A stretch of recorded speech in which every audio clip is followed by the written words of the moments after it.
The IHSA football playoffs kick off in Wyoming, Illinois, as the Stark County Rebels host the Westminster Christian Warriors, each team with a very unique program.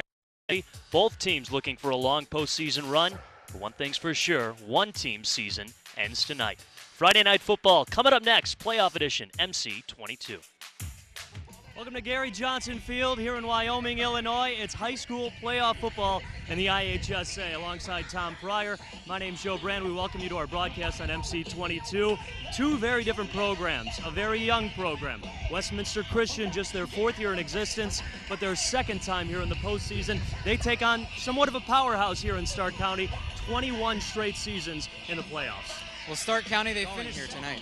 The Warriors coming in as a visiting team. This is a small football club, just 19 players, one of them to watch, Scott Graziano. He's Tanner Park's favorite target. He can run all over Westminster team. And on the other side for Stark County, it's another guy that can play both sides of the football and another big wide receiver. Well, Logan, he does it on both sides of the ball. Both teams hit by the injury bug last season to end their postseason run. So both teams looking to make it a very, very long playoff run. We'll see which team comes out on top. It's a beautiful day for high school football, and it's playoff, which makes it even better. Stay tuned. Kickoff coming up next, MC22. We're into this matchup early. So here's Cade Tudhill, the junior that was called up at week 5 to play as the main quarterback for this club, and quickly he hands it off, going up the middle and greeting some space is Shoop. He's got some more space, and now maybe just one man to beat with Graziano. He's at the 20, he gets past, and nowhere to go but the end zone. With one play, Stark County goes on top. A 59 fantastic call from scrimmage, and they executed. A huge start for the Stark County Rebels. Wyatt Shoop, a 59-yard rushing touchdown. He led the team during the regular season with 190 carries, nearly 1,000 yards, and with one play, he puts his team on top. The kick up and good from Magnus Fagerhaus. And already we have a 7-0 lead for the home team. We'll take a break. Stay with us. High school playoff action here on MC22. We're definitely happy to have the red and black back on the gridiron. Again, this is a team that really rode into the final stretch of the season with successful football, 5 consecutive wins. They're looking for number 6 here, and Tuttle looking to convert on a 3rd and 16. He gets it in the shotgun, and an interception here by Graziano. Connects on it at the 30, and now he has space up midfield. He has no one to beat. Graziano going all the way to the house. A pick 6 for Westminster Christian, and the Warriors get on the board. Ahead of these Rebels early going. Magnus Fagira, the Swedish kicker, sends it out of bounds, and a great kick. It looked like it was inside the 10 possibly, so already some good yardage off the foot of the sweep. And we'll quickly take a look at our offensive starters.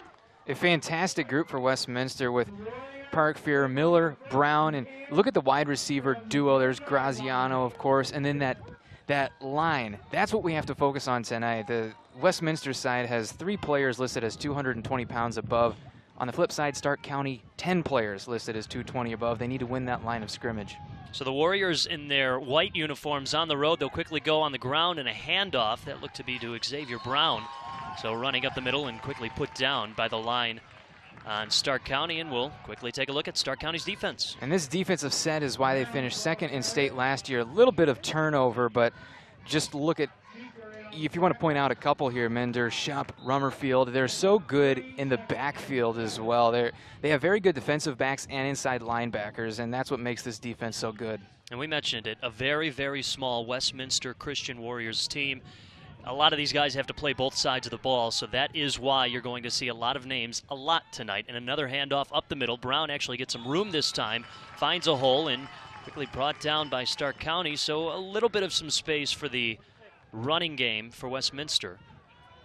And they're pushing it straight up the gut. They're not trying that lateral movement of pushing to the side. Just get behind your center and some of the inside linemen and try to drive through and just pick up some yards. They're not an explosive offense. They just pick up first down by first down and have a manageable 3rd and 4. So 3rd and 4 for the Warriors, trying to instantly get their first down on their first possession here, just right into the ball game in the first quarter.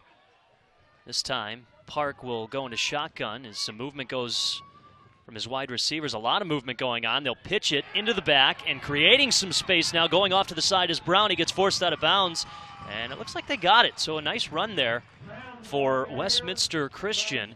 And a first down. The key was the block by Matthew Schulenberg. It's a pitch to the right side, and if the wide receiver Schulenberg doesn't put that block on 2 Rebels, then there's no room for Brown to run on the outside. A good job of blocking by the wide receiver. We mentioned the Warriors, a big part of their game today is not allow the momentum to go into Stark County's side. They are the home team. They're the higher-ranked team as well. Stark County coming in as the number 7 seed. Westminster Christian is number 10. Both these teams with 6-3 records, so the Warriors trying to show what they're made of. Another handoff. This time they'll go up the middle, and off to the left side goes Will DeHaan, I believe. And creating some more space. No, excuse me, that time it was Scott Graziano, a guy that we said will be catching the ball. He's also going to be handed off the ball a lot too. And he needs to do it. They're just trying to use his speed anywhere. I'm surprised Park hasn't thrown the ball yet, but you just get multiple wide receivers sometimes involved in the offense, and he has that speed where he can go left and not up the gut, but a great job of tackling for the defensive side. It looks like a penalty on Westminster Christian, so to the 2nd and 15 go the Warriors now. They'll be working on their own 28-yard line, just underway here in the first quarter as the officials push back Westminster Christian, and they'll have to go back to the drawing boards again. Not much in the air so far for Tanner Park. We might see some action now as some wide receivers go off to the side. He's got 3 options at the moment. And now 3 of his options going off to the left side, a bit of a wing T offense. He'll step back, throw it to the side, intended for Graziano, and a nice one-handed grab as he corrals it in before being pushed out of bounds. And the ball was thrown perfectly, too, to the sideline. No chance of being intercepted. He caught it over the back shoulder, got out of bounds quickly. Just a good read, too, and that's why he's such a favorite target of Tanner Park. A little bit off to the side, but he was still able to outstretch the arm. He's a bigger guy, Graziano, 5'11", 175, so you have a little bit more space to throw the football in his direction. And working on the right hash, the Warriors will now work at 2nd and 7.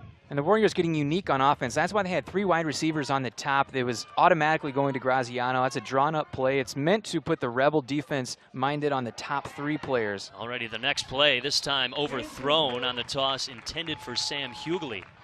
So that will bring it to 3rd down for the Warriors. And after seeing the replay of the nice catch by Graziano, a toss a little bit too high off the fingertips of Tanner Park. He's the senior quarterback calling the offense right now. 6'2", 175 pounds. That's number 6 for you. And it looks like they'll bring in, there's Tanner Park speaking with his huddle. Park, unfortunate to be injured in the final game of the regular season last year, wasn't able to play in the postseason. So Xavier Brown to his left. He's going to hand it off anyway, and a little movement up the middle, but a hard hit and put down by Stark County's Cody Minder. A big tackle to deny a first down. It'll go to 4th and 7. And those are some of the inside linebackers popping up. The Warriors trying to catch the Rebels off guard, electing for a run play on 3rd and 7. But these Rebels are so quick up the middle that as soon as they read the run, they were able to crash, and 2 Rebels on the tackle. So the Warriors actually able to squeak out 1 yard, but they still will punt the ball. And it looks like Will DeHaan back there. He gets a pretty decent snap, and actually that's Graziano once again with the kick. And it lands inside the 40. They'll let it roll and bounce around just about on the 41. So we're seeing Scott Graziano do just about everything, and now Stark County, the home team, gets a chance to show what they're made out of here on their home squad. Let's take a look at that offense. And they're loaded on offense with the wide receiver set, specifically with King, Groder, Knowles, and then Knobloch, our featured player. But look for their line again, too, to allow their team to get that first push, and then their running game could feature into